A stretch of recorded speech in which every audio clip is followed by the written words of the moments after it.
If a question is there, like, how are you doing the project?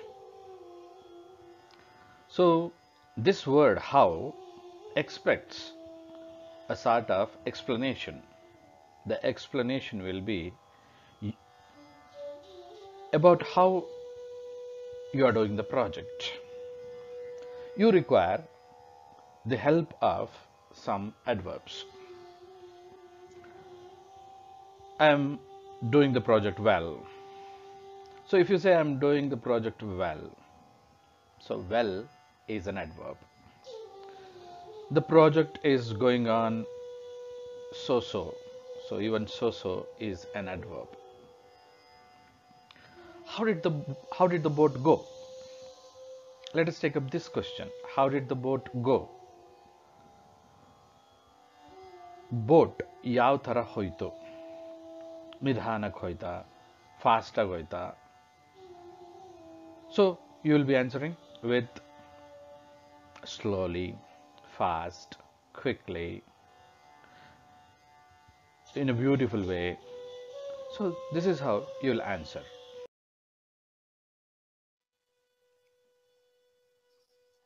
An adverb qualifies or modifies a verb.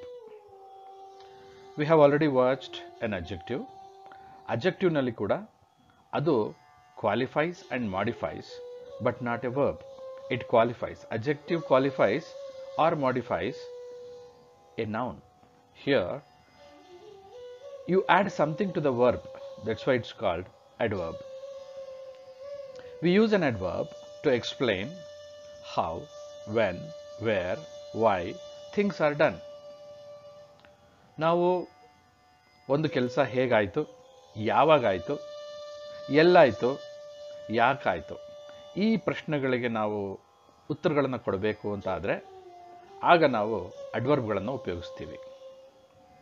We use how to explain the manner, and when to explain the time, where to explain the place, and one more concept is there. It is called frequency of adverbs. ನಾವು ಇವನ್ನೆಲ್ಲ ಬೇರೆ ಬೇರೆ ರೀತಿಯ ಶಬ್ದಗಳಿಂದ, ವಾಕ್ಯ ರಚನೆಗಳಿಂದ ಉಪಯೋಗಿಸಿದಾಗ ನಾವು ಅಡ್ವರ್ಬ್ನ ಚೆನ್ನಾಗಿ ಕಲಿತೀವಿ. ಅಡ್ವರ್ಬ್ನ ಚೆನ್ನಾಗಿ ಕಲಿಬೇಕಂತಂದರೆ ಇವುಗಳನ್ನು ನಾವು ಹೌ, ವೆನ್, ವೇರ್, ವೈ ಈ ಥರದ ಪದಗಳಿಗೆ ಉತ್ತರಗಳ ಕೊಡೋದನ್ನು ಕಲ್ತ್ಕೊಳ್ತಾ ಹೋದರೆ ಆಗ ನಾವು ಅಡ್ವರ್ಬ್ನ ಚೆನ್ನಾಗಿ ಕಲಿತೀವಿ. ಅಫರ್ಮೇಷನ್, ನಾವು ಎಸ್ ಅಂತ ಹೇಳೋದಕ್ಕೆ ಅಫರ್ಮೇಷನ್ ಅಂತೀವಿ. Surely, certainly, finally, rightly, really ಈ ಥರದ ಪದಗಳನ್ನು ಹಾಕಿದಾಗ, ಹಾಗಾದರೆ ನೀವೀಗ ಒಂದು ಗೆಸ್ ಮಾಡ್ತಾ ಇದ್ದೀರಾ, LY ಇಂದ ಬಂದಾಗ ಅದು ಅಡ್ವರ್ಬ್ ಆಗತ್ತೆ. ಹ್ಯಾಪಿಲಿ, ಹಂಗ್ರಿಲಿ, ಬ್ಯೂಟಿಫುಲಿ ಈ ರೀತಿಯಾದಂಥ ಯಾವ ರೀತಿಲಾಯಿತು, ಯಾವ ರೀತಿಯಲ್ಲಿ ಅನ್ನೋದನ್ನು, ಮ್ಯಾನರ್ ಅನ್ನೋದನ್ನು ಎಕ್ಸ್ಪ್ಲೇನ್ ಮಾಡುತ್ತೆ. ಅದು ಪ್ಲೇಸ್ನ ಎಕ್ಸ್ಪ್ಲೇನ್ ಮಾಡುತ್ತೆ, ಎಲ್ಲಿ ಅಂತ. ಸೊ ಇಡೀ ಫ್ರೇಸು, ಇನ್ ದ ಟೆಂಪಲ್ ಅನ್ನೋ ಇಡೀ ಫ್ರೇಸು ಅಡ್ವರ್ಬ್. ಅದು in the airport, one day, sometimes, once, at home ಇವೆಲ್ಲವೂ ಕೂಡ ಅಡ್ವರ್ಬ್. ಇಲ್ಲಿ ನಾನು ಮೊದಲನೇ ಸ್ಲೈಡ್ನಲ್ಲಿ ಹೇಳಿದಾಗೆ adverb of time, place, manner ಈ ರೀತಿ ಉಪಯೋಗಿಸ್ತೀವಿ. ಕೆಲವು ಅಡ್ವರ್ಬ್ಗಳಿವೆ, ನೋಡ್ತಾ ಹೋಗಿ. ಸಾಮಾನ್ಯವಾಗಿ LY ಇಂದ ಎಂಡ್ ಆಗುತ್ತೆ. ಕೊನೆಯಲ್ಲಿ ಟೈಮ್ ಅಂತ ಬಂದಿದೆ. ಆ ಟೈಮ್ ಕೆಳಗಡೆ ಇರತಕ್ಕಂಥದ್ದನ್ನು ನೋಡ್ತಾ ಹೋಗಿ. ಈ ಪದಗಳನ್ನೆಲ್ಲ ನೀವು ಈ ಪದ ಸಂಪತ್ತನ್ನು ಜಾಸ್ತಿ ಮಾಡ್ಕೊಳ್ತಾ ಹೋದರೆ ನಮಗೆ ಹೆಚ್ಚು ಹೆಚ್ಚು ಅರ್ಥ ಆಗ್ತಾ ಹೋಗುತ್ತೆ.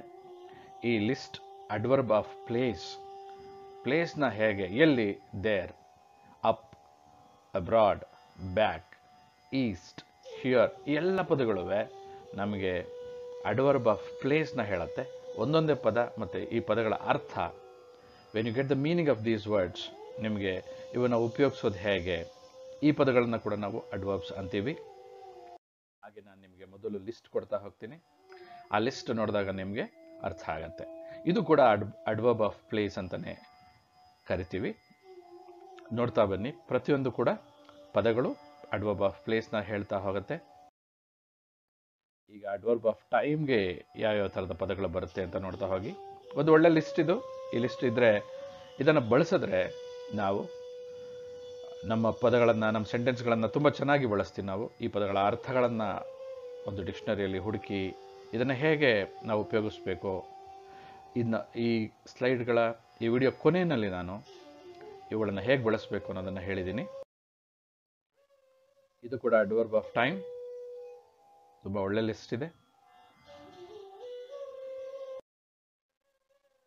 ಈಗ ಅಡ್ವರ್ಬ್ ಆಫ್ ಮ್ಯಾನರ್ ಹೇಗೆ ಅನ್ನೋದನ್ನು ಬ್ಯೂಟಿಫುಲಿ, ಬೋಲ್ಡ್ಲಿ, ಬ್ರೇವ್ಲಿ, ಕಾಮ್ಲಿ, ಕೇರ್ಫುಲಿ, ಕಾಶಿಯಸ್ಲಿ, ಈ ಲಿಸ್ಟ್ ತುಂಬ ಒಳ್ಳೆ ಲಿಸ್ಟ್ ಇದು.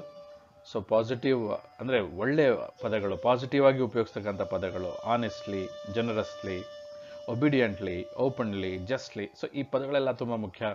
ಪಾಸಿಟಿವ್ ಇದೆ, ತುಂಬ ಧನಾತ್ಮಕವಾದಂಥದ್ದಿದೆ, ಅವುಗಳನ್ನು ಹೇಳಕ್ಕೆ ಹೇಗೆ ಅಂತ ಬಳಸ್ತೀವಿ. ಆ ರೀತಿ ಸೆಂಟೆನ್ಸ್ಗಳಿಗೆ ಇವುಗಳನ್ನು ನಾವು ಉಪಯೋಗಿಸ್ತೀವಿ.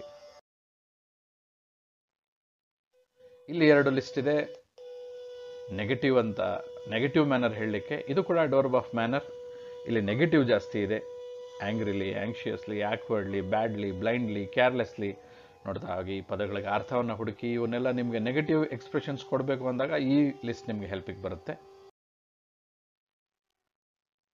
ಅಡ್ವರ್ಬ್ ಆಫ್ ಡಿಗ್ರಿ, ಇಲ್ಲಿ ಹೈ, ಹಾರ್ಡ್ಲಿ ಅಂತಂದರೆ ಏನೇನೂ ಇಲ್ಲ ಅಂತ ಅರ್ಥ. ಇನ್ಕ್ರೆಡಿಬಲಿ, ನಂಬಲಿಕ್ಕೆ ಆಗೋಲ್ಲ ಅಂತ. ಇಂಡೀಡ್, ನಿಜವಾಗ್ಲೂ. ಸೊ ಈ ಥರದ ಪದಗಳಿವು ಅಡ್ವರ್ಬ್ ಆಫ್ ಡಿಗ್ರಿ ಅಂತ. ಈ ಪದಗಳೆಲ್ಲ ನಮ್ಮಲ್ಲಿ ಇದ್ದರೆ ತುಂಬ ಒಳ್ಳೆ ಸೆಂಟೆನ್ಸ್ಗಳನ್ನ ಮಾಡ್ಬೋದು ನಾವು. ಇದು ಕೂಡ ಅಡ್ವರ್ಬ್ ಆಫ್ ಡಿಗ್ರಿ. ಸ್ಕ್ರೀನ್ಶಾಟ್ ತಗೊಂಡು ಲಿಸ್ಟ್ನ ನಾವು ಬರ್ಕೊಂಡು ಈ ಪದಗಳನ್ನು ಹೆಚ್ಚೆಚ್ಚು ರಿಪೀಟ್ ಮಾಡಿದ್ರೆ ಸಾಧ್ಯ ಆಗತ್ತೆ. ಇದೊಂದು ಅಡ್ವರ್ಬ್ ಆಫ್ ಫ್ರೀಕ್ವೆನ್ಸಿ ಅನ್ನೋದನ್ನು ಹೇಳುತ್ತೆ. ರೈಟ್ ಸೈಡ್ನಲ್ಲಿ ಒಂದು ಹುಡುಗಿ ಹೇಳ್ತಾ ಇದ್ದಾಳೆ, I always go shopping after work ಅಂತ. ಐ ಆಲ್ವೇಸ್ ಅಂದರೆ 100%, ಅಂದರೆ ಆಲ್ಮೋಸ್ಟ್ ಎವ್ರಿ ಡೇ ಅನ್ನೋ ಅರ್ಥದಲ್ಲಿ. ಪ್ರತಿದಿನ ಆಫ್ಟರ್ ವರ್ಕ್ ಅಂದರೆ ಕೆಲಸ ಮುಗಿದ ಮೇಲೆ ನಾನು ಶಾಪಿಂಗ್ ಹೋಗ್ತೀನಿ ಅಂತ. ಕೆಳಗಡೆಯಿಂದ ಮೇಲಕ್ಕೆ ನೋಡಿ, ಇದೊಂದು inverted pyramid.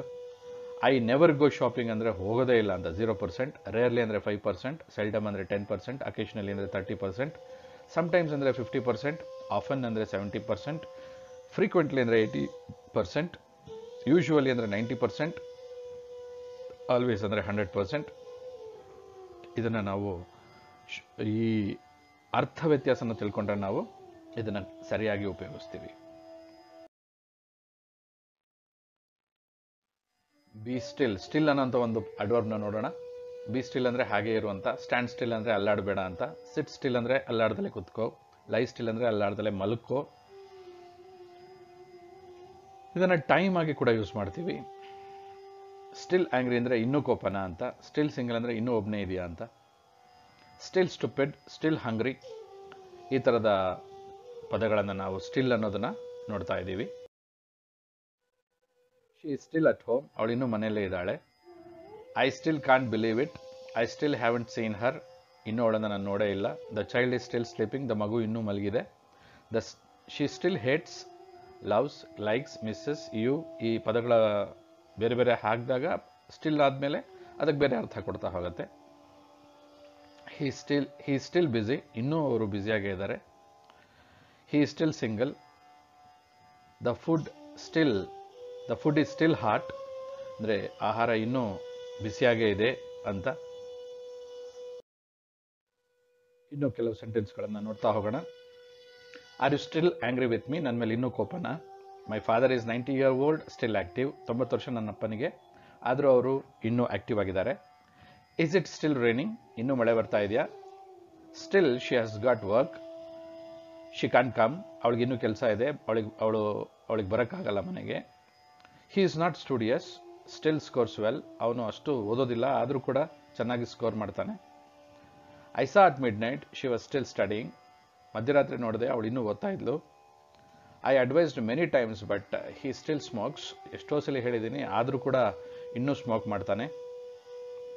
My cell phone is broken, still works, ನನ್ನ ಸೆಲ್ ಫೋನ್ ಮುರಿದೋಗಿದೆ ಆದರೂ ವರ್ಕ್ ಮಾಡ್ತಾ ಇದೆ.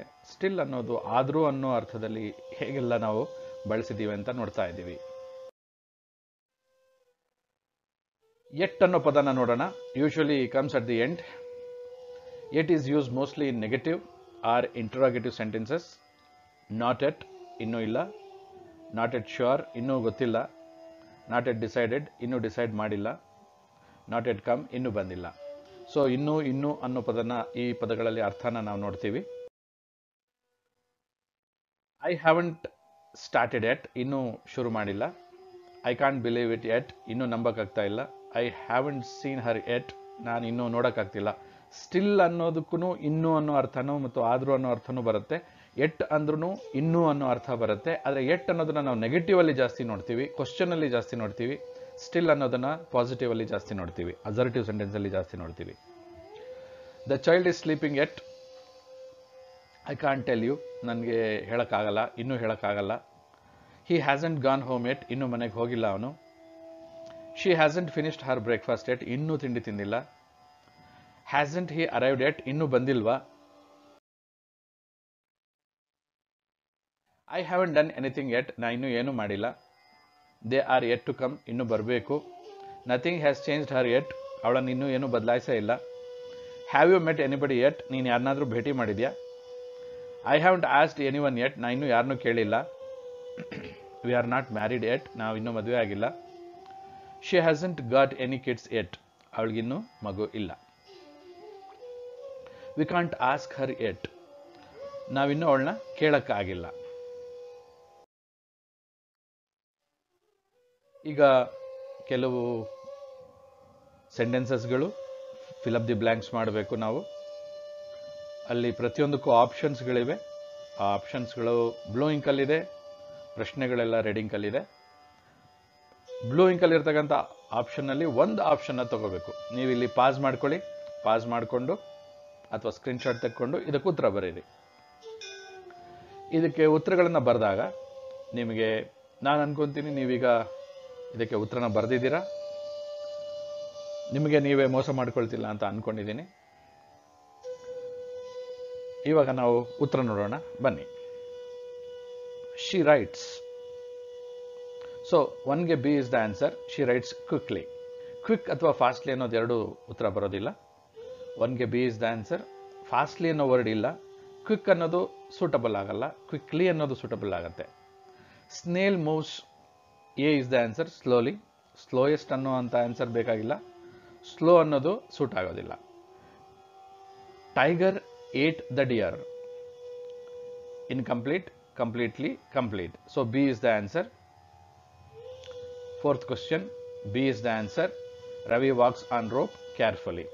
5th question, B is the answer. He throws the ball directly to keeper. Indirect ಅಥವಾ direct ಇದು ಸರಿ ಹೋಗೋದಿಲ್ಲ. 6th question, C is the answer. My father takes walk regularly. Regular ಅಥವಾ irregular. ಇರೆಗ್ಯುಲರ್ಲಿ ಅಂತ ಇದ್ದಿದ್ರೆ ಸರಿ ಹೋಗ್ತಿತ್ತು. ಇರೆಗ್ಯುಲರ್ ಆಗಿದೆ, ರೆಗ್ಯುಲರ್ ಇದೆ. ಸೊ ಎ ಅಂಡ್ ಬಿ ಎರಡು ಆನ್ಸರ್ ಆಗಲ್ಲ. 7th A is the answer. The lawyer speaks sensibly. Sensible, senseful ಇವೆರಡು ಸರಿ ಹೋಗೋದಿಲ್ಲ. The judge gave verdict. Verdict ಅಂದರೆ judgment. The judge gave the verdict. 8th A is the answer. Legally. Legal, logical ಎರಡು ಸರಿ ಹೋಗಲ್ಲ. Logically ಇದಿದ್ರು ಸರಿ ಹೋಗ್ತಿತ್ತು. 9th B is the answer. The inspector was speaking illogically. Illogical, logical ಎರಡು ಸರಿ ಹೋಗಲ್ಲ. The culprit, 10th questionಗೆ A is the answer. The culprit was crying continuously. Culprit ಅಂದರೆ ಅಪರಾಧಿ ಸ್ಥಾನದಲ್ಲಿರೋನು, ಅವನು ಅಳ್ತಾ ಇದ್ದ. ಕಂಟಿನ್ಯೂಸ್ಲಿ, ಕಂಟಿನ್ಯೂಸ್, ಕಂಟಿನ್ಯೂ ಎರಡು ಸರಿ ಹೋಗಲ್ಲ. 11th B is the answer. The rowdy was looking at the police cruelly. So cruelty, cruel ಎರಡು ಸರಿ ಹೋಗಲ್ಲ. The inspector caught him very cleverly. 12th A is the answer. So ನಿಮ್ಗೇನಾದರೂ ಪ್ರಶ್ನೆ ಇದ್ದರೆ comment ಬಾಕ್ಸಲ್ಲಿ ನಿಮ್ಮ ಪ್ರಶ್ನೆಗಳನ್ನು ಕೊಡಿ, ನಾನು ಖಂಡಿತ ನೋಡ್ತೀನಿ, ಉತ್ತರ ಕೊಡ್ತೀನಿ. You are taking one more test. ನೋಡ್ತಾ ಬನ್ನಿ. ಬ್ಲೂ ಇಂಕಲ್ಲಿ ಕ್ವಶನ್ಸ್ ಇದೆ, ರೆಡ್ ಇಂಕಲ್ಲಿ ಆನ್ಸರ್ಸ್ ಇದೆ.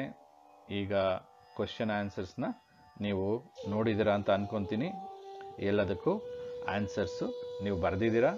ಬರೆದ್ಬಿಟ್ಟು ನೀವು ಪ್ರಾಂಪ್ಟ್ ಆಗಿದ್ದೀರಾ, ಆನೆಸ್ಟ್ ಆಗಿದ್ದೀರಾ, ಕಾನ್ಫಿಡೆಂಟ್ ಆಗಿದ್ದೀರಾ ಅಂತ ಅಂದ್ಕೊಂಡು ನಾನು ಉತ್ತರ ಹೇಳ್ತಾ ಹೋಗ್ತೀನಿ. Question number 1. 1ಗೆ B is the answer. The students should talk to teachers politely.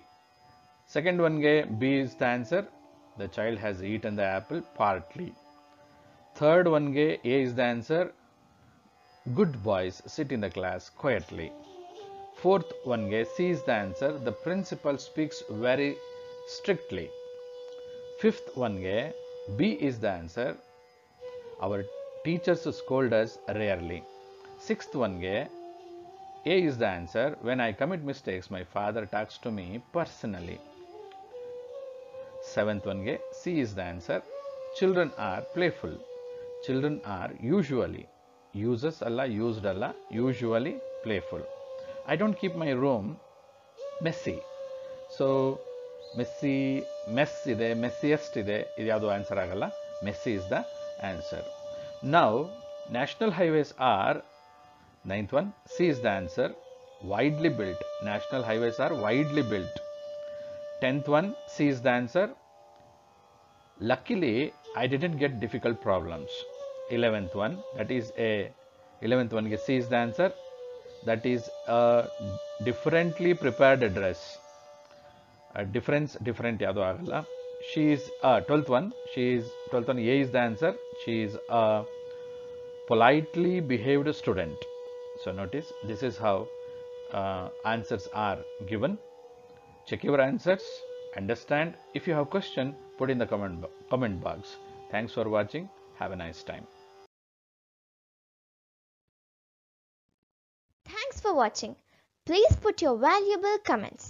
See you in the next video. Till then, keep smiling and keep learning.